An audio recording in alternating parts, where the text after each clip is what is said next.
Hello, everybody. Welcome to the Daily Daily Aztec Aztec Debrief. Debrief. I am your host, Via Drury. I'm your co-host, Rami Ilarian. I'm your club president of Aztec Paws, Tam. And I'm your programming director of Aztec Paws, Fran. We're happy to talk to two outstanding members of this podcast. So feel free to introduce yourself and your personas.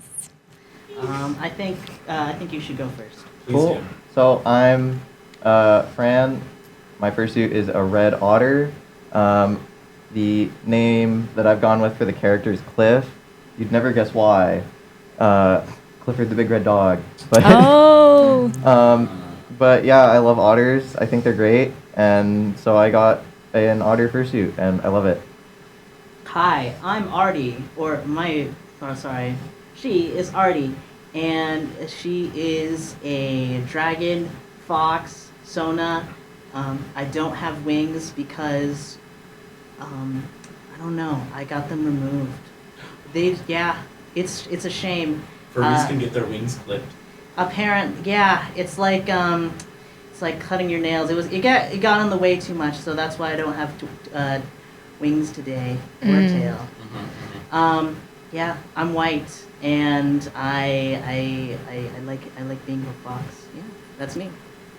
beautiful. I love it. How did you guys get into the fandom? Me personally, I think it was just a lot of as many furries do. I found it out through the internet. A lot of people who were like, "Hey, there's a lot of cool art about it." I think how I also got, I didn't really think about it more until I started to think, I wonder if there are any other furries out there. And when I went to SDSU, turns out there were a lot of them. So that's when I really started to get into the fandom more. What about you? I'd say for me, it's kind of been so long that I barely remember it. But I think it was same internet. I think I ran across some YouTube videos about furries, and I was like, wow, that's pretty cool. And then I didn't interact with the community at all for several years.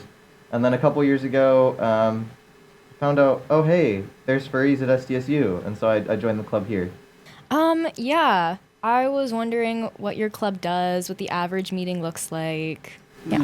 What would V and I be doing if we came into your club on a first day? Oh wow! In fact, I'll tell you what's gonna happen next week or this week. Sorry. You would be in a room, a large classroom with a lot of other people, and there would be like an art project. Just for that particular week. I think the art team is making paper puppets of sorts. You make it's like hand puppets of some sort. Yeah, and a lot of it is really just socializing. We do have things planned, but we also, not everyone's required to do it or anything. A lot of people just do it while they're talking to people. I'd say the biggest thing that we do at our GBMs, we do have the things planned, but a lot of people really go there for the socializing and talking to people, making friends, and all that. Would you say that for a lot of people that might be the main draw? Is everyone in Furry Club a furry? I would say the vast majority of people who are in the furry club are furries. But I think but we are free to for everyone. In fact, one of the first people who came and taught the entire club how to do a little bit of furry art. He apparently wasn't a furry, and he just wanted to teach people in the club how to do art. And there have also been plenty of people who have come in. There are some people who are doing a communications presentation about a different culture. A lot of people who aren't furries have come here to ask questions and stuff like that. How's your experience been? I'd say I know a few different people in our club who are even pretty active in it who aren't furries themselves. They just kind of like they show up with their friends or they show up to make friends, and there definitely is a bit of that. But yeah, most of the people definitely are furries. Um, it's obviously a furry club, so uh, there's mostly that. But we do have like a few people. Like I brought a couple roommates one time for them to check out the club, and I think they had a good time. And yeah, but a lot of it with the socializing, it's pretty good for like even people who aren't furries. I'd say the main reason for the club is like that mix of um, community and also furries. Um, like it's a great avenue for people who might be like they don't know what they could be doing to like socialize more, and I've heard that a lot where people like they go to college and they just like don't know where to start with getting to know people. And while this is like mainly geared towards furries, and I think this definitely gives a great avenue for all the furries who are like, oh, I don't know how to socialize. Like, I need a place for community. But there are definitely some people who like aren't part of that group and just want to socialize in general. And a funny thing I find is that like on pretty much every single comment on our reels, like especially on the one with like the million views, the one showing you directions toward GBM. Congrats. Congrats, Furry Um, Club, on the million views. Thank you so much. A lot of them are just, hey, my friend wants to go to wants to be interested in your club, or something like, oh my gosh, is this you, friend? You know, I feel most of the time I assume it's a joke, but I feel like some people genuinely do want to be a part of this community that is so welcoming, I would say. Yeah, I mean that was my first interest in having you guys be here today. Is that people might be just introduced to furries as a culture. They might not. Now that they know that a furry club is on campus, they might not know what furry club does. And a lot of people's first thoughts may or may not be animosity. How do you deal with that? I think this is a better question, better suited for you. Hit it, Fran. All right. Well, I do try to always like introduce it as a social club first and foremost. Of we're just a bunch of people who want to hang out and have some fun, and it's kind of interesting trying to introduce the concept of what a furry is to people because it's really broad. There's a lot of overall like, oh, we just think anthropomorphic animals are cool, and so it feels almost too vague sometimes because then people ask more questions and they'll still be confused about like, well, like what are you, and like a lot of us have personas where we present as this furry character, but a lot of people don't. I think I'd like to give a great example of like when I'm sure Fran will remember this, but there was always this one guy who would like we used to table like around like a Campanile walkway, and there was always this one heckler who'd say ew or whatever, and like I don't know, we kind of just ignored him. So yeah, it is like how I find it is that they're, while yeah, it's kind of sad that we do get that animosity, what are they gonna do, Yeah. Ignore the haters, I would say. Yeah. Well, yeah, the fact that you guys get so much hate just makes me think that you're probably in people's minds a lot. Hmm. But I'm And in sure. people's phones. Yes. Yeah. Yes. But, I'm sure when you guys think of furries, it's not just like in general as a community. Like when I think of my community, I think of like figures. So are there any furries who are like really in the Hall of Fame for your community? The community overall is pretty decentralized. There's a lot of like local groups, and there's a lot of people who are just kind of on their own as furries. I wouldn't say there's any like super like main characters in the fandom because it is so decentralized.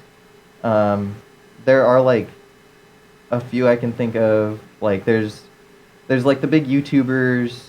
There's one furry who like worked on the COVID vaccine. What? Oh And my gosh. yeah, she got like kind of popular, and Famous furries. Yes. yeah, but overall, I don't think there's like any particular names that come to mind as like big like spearheads of the fandom. Do you guys think that would be beneficial for your community? No, I don't think so. I think the decentralized nature is really what helps it be more of like a social group because there is such a focus on that local environment. And so people don't feel, I don't know, pressured to get to know like the big names. Like they can just meet normal people who just show up at their local events. And like we do have a few local groups here. Yeah, I do think it's pretty good as like a decentralized figure with no main people at the top. Yeah, with it being so internet based, there is I think a lot of overlap between like people on a national level, but there is like a distinct style that for like furries in Japan compared to furries in the U.S. compared to like furries in China. Yeah. There's a lot like there's some main differences there. I think part of that probably comes down to the language differences. So a lot of the people are experiencing, like in our case, like the English internet, and so that means that we're like mainly exposed to that, and so then that's kind of the style that we gravitate towards. In the U.S., for example, it's a lot more like I think a lot more like cartoony than some of in some of the other countries. Are there people you meet at Aztec Paws and you can just tell, like, if they didn't come with their fursuits, like, oh, I know, like, what your fursona is. I know who you are, your species. Oh, so, I, I wouldn't say that exactly. It kind of, it kind of just depends on like the person. But I feel like for most people, like some type of cat is usually like appropriate. And just like whatever usually like how I just like I think you asked how do I know what species somebody's is, like even if they don't have a persona. I think it would just be one that like it would be like an animal that matches their body type, I guess. I don't really know like how to describe that. What about you? Have you? Well, I think it's kind of a funny thing because it's in a lot of cases people will it's a very like personal decision for them, and so I might look at someone and go, oh, maybe they're like this species, and then they'll say what species they are, and it's like, oh, that's totally different, not at all the same. And yeah, there's a lot of just like unexpected, wow, I had no clue you'd go with that. A lot of the time, some sort of canine's a safe guess because that one's very common. But with so many people, it's just you have no clue. And with so many people, there's a lot of aspects to them that you just have no idea about. And, you don't know a lot of things about people until you start talking to them more. And especially in the furry club, if you start talking to someone, you're gonna find out their persona species. Because that's one of the first questions that gets asked. It's like, oh, what's your persona? And it's a great icebreaker. Yeah. Mm-hmm. Yeah. For any future furries listening, you have a couple paths that we have detailed Yes. here on this episode for if you want to take the next step into furdom.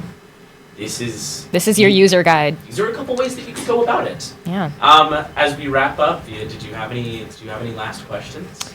Yeah, I would say one of two. Either what's your goal as Aztec Paws, your ultimate, or just one thing you wish everyone could know about your club. I think my friend Barron said it best. I think we want people to know that we are, at our heart, just normal people. We may be weird, we may be different, we may be very cringe, but at the end of the day, we're normal people. That's probably the biggest thing that's probably the biggest request that I can have other people. Just to have a place, that's my ultimate goal. Have a place where people can be happy and socialize, and also let other people who aren't furries know that we are just normal college students. That's our thing. Yeah, I have to agree with that. I think just letting people know we're average people. We just have a hobby as being furries, and we think it's a lot of fun. And for goals of the club, we just want to make like a safe place for people to socialize and hang out, and particularly for furries who might not always feel that way. Yeah. Mhm. Well, is there a call to action of any sorts of what people should do now that they've learned a little bit more about Aztec Paws and a little bit more about furry culture? Take a look at our links in bio, linkter.ee/furries at SDSU, one word, all lowercase, and join our Discord. Follow us on social media. Come to our club. You know where we are. But yeah, that's all we have for you. Thank you. Sweet, thank you. Thank you. Bye-bye.